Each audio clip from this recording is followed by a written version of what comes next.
అచ్యుతాపురం సెజ్లో జరిగిన ప్రమాదంపై మాజీ ఎమ్మెల్యే కన్నబాబు దిగ్భ్రాంతి వ్యక్తం చేశారు. ప్రమాదం జరిగిన ప్రాంతాన్ని పరిశీలించారు. మృతుల కుటుంబాలను ప్రభుత్వం ఆదుకోవాలని ఆయన కోరారు.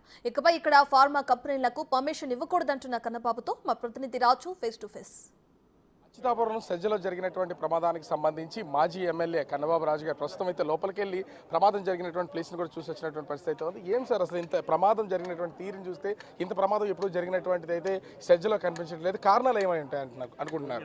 ఇందాకే చెప్పాను, కారణాలు ఏమయ్యాయంటే ఎవడ పడితే ఆడే దీని కారణం ఇందువల్ల పేలిపోయింది అందువల్ల పోయింది సొల్లు మాటలు మాట్లాడుకోవడం తప్ప దాని టెక్నికల్ ఒక ఎంక్వైరీ కమిటీ వేసి ఆ కమిటీ నిజ నిర్ధారణ కమిటీ తేల్చాలి తప్ప ఎవడు పడితే ఆడు వెళ్ళింది ఎందుకు పేలిపోయిందంటే ఏదో నోటుకు వచ్చినట్టు నోటు తోలుతో ఏదో మాట్లాడితే కరెక్ట్ కాదు. ఎందుకంటే దాన్ని కమిటీ వేస్తారు, డెఫినెట్గా గవర్నమెంటే వేస్తుంది, వేసి దాని మీద ఇండస్ట్రియల్ కమిటీ వేస్తుంది, వేసి ఆ ఎంక్వైరీ చేస్తారు. ఎంక్వైరీ చేసిన తర్వాతే తేలాలి. అసలు ఈ సెజ్లో ఫార్మా కంపెనీలు పెట్టడానికి అసలు అనుమతి ఉందా? దానికి అసలు ఛాన్స్ ఉందా? ఇక్కడ లేకుండా ఆ ఫార్మా కంపెనీస్ పెట్టారా? ఉన్నాయి. 2014 దాకా రాజశేఖర రెడ్డి గారి టైంలో లేవు.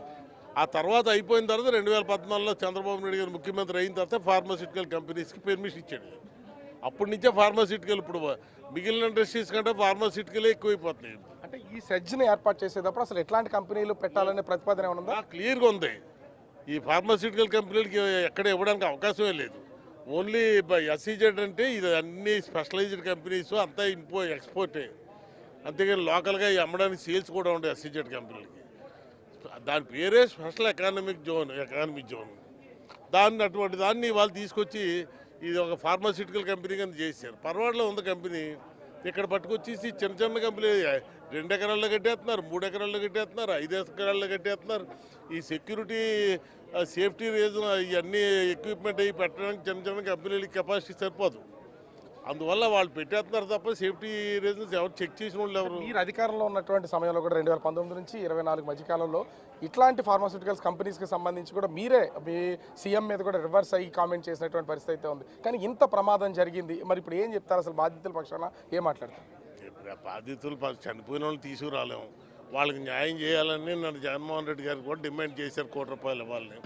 దానికి ప్రభుత్వం కూడా స్పందించి ఇమీడియట్గా ₹1 ఇవ్వడానికి అనౌన్స్ చేశారని అంటున్నారు. అనౌన్స్మెంట్ వచ్చిందని. అట్లీస్ట్ మనం అదైనా అధికంగా కుటుంబానికి, ఎందుకంటే చనిపోయిన వాళ్ళందరూ పేదోళ్ళు, ఎవడో ధనవంతుడు కాదు. ఎవరు కంపెనీ వాళ్ళు 3-4 ఎంప్లాయీస్ చనిపోయారు తప్ప మిగిలిన వాళ్ళందరూ పేదోళ్ళే. 15,000 20,000 రూపాయలు జీతకాళ్ళే. వాళ్ళ కుటుంబాలన్నీ కూడా వాళ్ళ మీద ఆధారపడి ఉన్నాయి. అలాంటి కంపెనీ అలాంటి ఉద్యోగస్తులకి మరి ఏదోటి న్యాయం చేయాలంటే మరి ₹1 తక్కువ లేక ఇలాంటి పేలుళ్లు జరుగుతున్నటువంటి నేపథ్యంలో ముందు ఈ ఫార్మాసిటీలో ముఖ్యంగా ఫార్మా కంపెనీలు స్థాపన విషయంలో ఎట్లాంటి నిర్ణయం తీసుకోవాలని ఏమైనా డిమాండ్ చేసే అవకాశం ఉందా? నన్ను అడిగితే మరి హై లెవెల్లో గవర్నమెంట్ తీసుకునే నిర్ణయం, వాళ్ళు కూడా అందరూ కలిసి పెద్దల తరచూ పేలుళ్ళు అనేది జరుగుతూనే ఉన్నాయి కదా, ఎందుకు అసలు సేఫ్టీ మెజర్స్ పాటించట్లేదు? పైన ఫార్మాస్యూటికల్ కంపెనీలకి ఇంకెక్కడ పెర్మిషన్ ఇవ్వకుండా మిగిలిన కంపెనీలు ఏ కంపెనీ అయినా పర్లేదు మిగిలిన కంపెనీలకి కొంచెం పెర్మిషన్లు ఇస్తే బాగుంటుంది. ఫార్మాస్యూటికల్ ఇంకా ఆఫ్ చేస్తే వాడికి ఎక్కడో సెపరేట్ జోన్ చేసి దానికి ఒక అన్ని ఇంపార్టెంట్గా స్ట్రిక్ట్గా రూల్స్ అన్నీ పాటిస్తేనే అక్కడ పెర్మిషన్ ఇవ్వాలి, లేకుంటే ఇవ్వకూడదు.